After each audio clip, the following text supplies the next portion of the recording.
Halo para pecinta drama My Demon, inilah preview episode ke-6 dari drama My Demon. Setelah berhasil mengalahkan para gangster dengan tarian Tengo bersama Dodohi, Guwon akhirnya merasakan dadanya berdetak kencang yang menandakan kalau sebenarnya dia sedang mengalami jatuh cinta kepada Dodohi. Namun karena gengsinya yang tinggi sebagai iblis yang membuat dia tidak mau mengakuinya dan berusaha menyembunyikan perasaannya dan menjadikan Tato sebagai kambing hitam atas apa yang dia rasakan.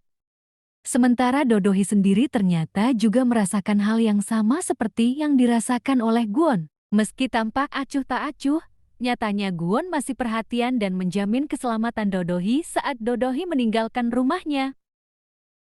Hal menarik adalah ketika No Du-gyeong tiba-tiba bilang kalau dia sudah membunuh seseorang kepada dokter yang memeriksanya. Entah ini benar atau dia hanya mencari perhatian dokter yang memeriksanya, sepertinya ini petunjuk kalau bisa jadi dia mungkin juga terlibat dalam pembunuhan Nyonya Ju. Karena nyatanya dia juga dengan bengis membunuh dokter yang memeriksanya. Saat kencan buta, Guwon yang cemburu melihat pria lain memperhatikan Dodohi, akhirnya menggunakan kekuatan iblisnya untuk mengerjai pria tersebut dengan membuat lobster yang ada di hadapan pria itu tiba-tiba terbang ke mukanya. Namun meskipun begitu, Dodohi berencana untuk menikah dengannya. Saking kesalnya Guwon melihat Dodohi akan menikah, dia pun melampiaskan kemarahannya kepada para anggota gangster yang telah menyerangnya yang justru karena hal ini membuat Dodohi semakin jengkel sehingga memecatnya sebagai pengawal. Sesampainya Dodohi di rumahnya, tiba-tiba seorang pria menyekapnya dan menggantungnya. Untungnya Guwon datang di saat yang tepat dan menyelamatkan Dodohi. Dodohi yang ketakutan pun akhirnya ditenangkan oleh Guwon. Setelah kejadian itu, Dodohi dan Guwon memutuskan untuk mencari dalang di balik percobaan pembunuhan yang menimpanya.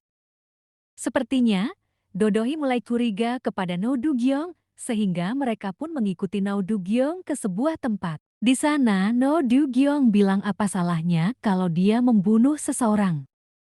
Sedangkan Sok-hun yang mendengar kabar percobaan pembunuhan yang menimpa Dodohi, mendatangi Guwon dan menanyakan apa yang sebenarnya terjadi. Namun Guwon merasa kalau Seok-hun tak punya hak untuk melakukan itu. Di kantornya, Seok-hun yang senang karena Dodohi selamat, membawakan Dodohi sebuah bunga. Tak hanya itu, keduanya juga terlihat bercanda dan saling menggoda. Guwon yang melihat kejadian itu, terlihat sangat cemburu meskipun dia tidak mau mengakuinya. Sepertinya, Guwon akan melakukan sesuatu yang membuat Dodohi akan memikirkan kembali pilihannya untuk menikah dengan Cho Wo-sun. Hal ini membuat Seok-han mempertanyakan tujuan dari Guwon membuat Dodohi menjadi goyah dari tujuan awalnya. Namun Guwon beralasan kalau dia tidak mau melihat Dodohi mati. Akankah keangkuhan Guwon akan luluh di hadapan Dodohi? Dan siapa sebenarnya dalang di balik percobaan pembunuhan yang menimpa Dodohi?